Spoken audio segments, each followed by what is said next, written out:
What's a normal testosterone number, and does normal change as you age? That is a very good question. And it's a question that has some controversy to it. Mm, Testosterone has a very large range of normal, which makes it tricky to understand where a guy really sits. For example, everyone pretty much agrees that the normal range of testosterone is from about 400 to say about 800, but I see guys that sometimes are 1,000 or a little over just naturally. And everybody pretty much agrees that a testosterone below 200 is too low. But 200 to 400 can be a gray zone.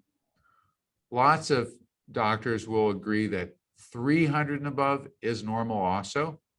But for some guys between 300 and 400, they really aren't feeling well and they really aren't optimal. And in fact, for them, they do better with a level higher than in that 300 to 400 range.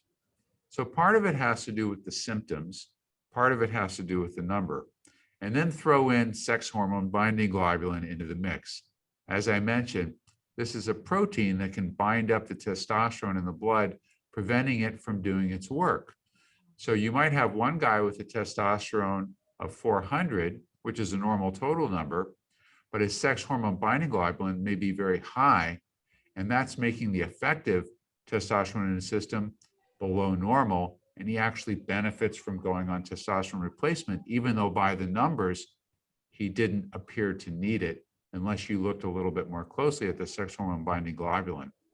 So it's really important to pay attention to the symptoms that a person is experiencing, not just the numbers on a lab report.